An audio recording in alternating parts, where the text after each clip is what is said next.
नमस्कार दोस्तों, मैं हूं यूपी राजधानी न्यूज़ से केशव गौतम। आज मैं मौजूद हूं बाराबंकी जनपद के जिला मुख्यालय गन्ना दफ्तर में। यहां पर भारतीय किसान यूनियन भदौरिया ग्रुप धरने पे बैठा हुआ है। ये धरना 23 सितंबर से चल रहा है। आइए हम जानकारी लेते हैं कि इस धरना के पीछे आपका क्या उद्देश्य है। अपना परिचय देते हुए पूरी बात बताइए। मैं रविंद्र कुमार सिंह, जिला अध्यक्ष बाराबंकी भारतीय किसान यूनियन भदौरिया। मेरे संगठन के द्वारा एक ज्ञापन 29 अगस्त को 21 सूत्रीय ज्ञापन दिया गया था और उसके पहले भी कई बार हमारे संगठन के द्वारा ज्ञापन दिया गया। 16 सूत्रीय ज्ञापन, 8 सूत्रीय ज्ञापन, 5 सूत्रीय ज्ञापन, जिनमें से एक या दो काम होते हैं, बाकी सभी मांगे जो होती हैं वो ठंडे बस्ते में डाल दी जाती हैं। जो हमारा 28 अगस्त को ज्ञापन दिया गया था, 21 सूत्रीय मांग पत्र था, उसमें से अभी तक एक भी मांग पूरी नहीं हुई है, जिसको लेकर के हमारा संगठन 23 तारीख से अनिश्चितकालीन धरने पर है। 28 तारीख को यानी कल दिनांक बुधवार 28 तारीख को हमारा संगठन किसान महापंचायत करेगा, जिसमें हमारे राष्ट्रीय अध्यक्ष जी भी मौजूद होंगे। कल के कार्यक्रम में क्या प्रदेश के पदाधिकारी शामिल होंगे? हाँ, कल के कार्यक्रम में राष्ट्रीय, प्रदेश, मंडल, जिले लगभग हमारे जो है सभी पदाधिकारी शामिल होंगे, सभी सदस्य शामिल होंगे, क्योंकि महापंचायत है और महापंचायत में अगर राष्ट्रीय अध्यक्ष जी आ रहे हैं तो हमारे लगभग पदाधिकारी कल की महापंचायत में शामिल होंगे। कल की पंचायत का क्या उद्देश्य होगा? कल की पंचायत का मेन उद्देश्य यही होगा, हमारा मेन पटल है कि अगर जो हम ज्ञापन देते हैं, अभी तक जिन मांगों पर कोई सुनवाई नहीं हुई है, उन पर अगर कल त्वरित निस्तारण नहीं होता है तो हमारा संगठन, भाई यहाँ का प्रशासन अगर काम नहीं कर रहा है तो हम कहाँ जाएंगे। हम बार बार ज्ञापन देते हैं, उस पर कोई सुनवाई नहीं होती है। हम इस भारत देश के किसान हैं, ये कृषि प्रधान देश है। कृषि प्रधान देश में यदि किसानों की नहीं सुनी जाती है तो किसान क्या करेगा। प्रशासन नहीं सुन रहा है, इसलिए हम धरने पर हैं। हमने अल्टीमेटम भी दिया कि अगर आप नहीं सुनेंगे तो मैं महापंचायत करूंगा। महापंचायत वाले दिन तक भी अगर हमारी मांगें नहीं पूरी होती हैं तो मैं माननीय मुख्यमंत्री जी के पास अपनी फरियाद लेकर के जाऊंगा और हमें उम्मीद है माननीय मुख्यमंत्री जी हमारी सभी मांगों का जो है निस्तारण करेंगे और पूरा विश्वास है कि उनके द्वारा हमें न्याय मिलेगा।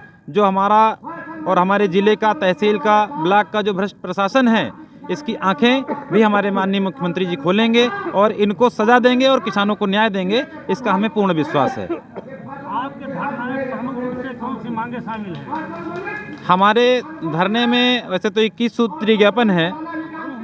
प्रमुख मांगे जैसे कि हैं, प्रदेश भर में जो बंद हैं पैसेंजर ट्रेन, उनको चलाया जाए, जिसमें गरीब किसान को आवागमन की जो असुविधाएं हो रही हैं उनका सामना न करना पड़े। और योगी जी हमारे कहते हैं, माननीय मुख्यमंत्री योगी जी आदित्यनाथ जी बार बार कहते हैं कि गरीब की ज़मीन पर दबंगों द्वारा कब्जा ना हो, लेकिन यहाँ का प्रशासन उन दबंगों से मिल करके गरीबों की ज़मीन पर अनवरत कब्जा करवा रहा है और उस पर कोई अंकुश नहीं लग रहा है। ये मांग है। तीसरा है कि हमारे बाराबंकी में बहुत सारी ऐसी कंपनियां आईं जो कि किसानों को उन्होंने खूब अच्छे से लूटा, सैकड़ों करोड़ रुपए लूट करके लेकर चली गईं। अगर एक कोई भ्रष्ट अधिकारी, भ्रष्ट कर्मचारी पकड़ा जाता है तो उस पर माननीय मुख्यमंत्री जी का बुलडोजर चलता है और ऐसे लोग आए, कंपनी चलाए और 400 करोड़ रुपया, 500 करोड़ रुपया लूट करके चले गए। आज तक उनके खिलाफ कोई कार्रवाई नहीं होती है। एक बार संगठन ने धरना किया, 62 दिवसीय धरना चला, माननीय कप्तान साहब द्वारा आश्वासन मिला कि आप लोगों को न्याय मिलेगा, लेकिन आज तक उसमें कोई कार्यवाही नहीं हुई। आखिर क्यों? और एक मांग है हमारे संगठन की, ये भी एक प्रमुख मांग है कि आरक्षण है, जो आरक्षण है वो जातिगत न दे करके गरीबों को दिया जाए, जो इसके मुख्य अधिकारी हैं उनको दिया जाए। आरक्षण का लाभ सिर्फ करोड़पति या लखपति लोग ले रहे हैं। हकीकत में जो इसका लाभ लेने वाला है, जो इसकी ज़रूरत है, जिस आरक्षण की जिसको ज़रूरत हो, वो नहीं पाता है। अगर कोई गरीब आदमी है, चाहे वो किसी भी धर्म का हो, किसी भी समाज का हो, किसी भी वर्ग का हो, हमको इससे कोई आपत्ति नहीं है कि आप किसी व्यक्ति विशेष को देना, आप दीजिए, लेकिन उसमें गरीब को दीजिए। जो एक बार इसका लाभ पा चुका है उसको इससे बाहर कर दीजिए। जो सांसद, विधायक मिनिस्टर की पोस्ट तक जा चुका है, उसको इससे बाहर किया जाए। और एक मांग है, हमारे देश में हमारा जो युवा है वो आगे जाता है, और जब युवा हमारा अशिक्षित होता है हम आगे कोई उचित मूल्यों पर बात नहीं कर पाते हैं। इसका मेन कारण है हमारे यहाँ शिक्षा का स्तर गिर रहा है, क्योंकि हमारा जो शिक्षक होता है वो शिक्षण कार्य के अतिरिक्त अन्य कार्यों में, जो हमारे जिले का जो प्रशासन है उनको अन्य कार्यों में संलिप्त रखता है, लगाए रखता है। महीने में 15 दिन उनको कहीं BLO का काम है, कहीं बाढ़ राहत में है, कहीं वैक्सीनेशन में है।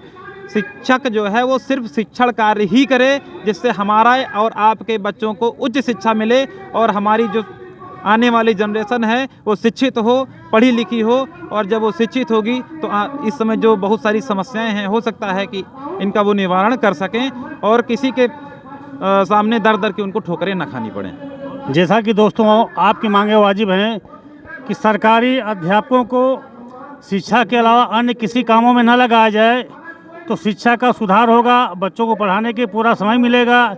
वाजिब मांगे हैं, युवा पढ़ेंगे आगे बढ़ेंगे तो देश भी आगे बढ़ेगा। इन मांगों को लेकर के भारतीय किसान यूनियन भदौजिया ग्रुप आज बाराबंकी जनपद में 22 तारीख से धरने पर बैठा हुआ, 23 तारीख से, और कल इनकी महापंचायत होने वाली है।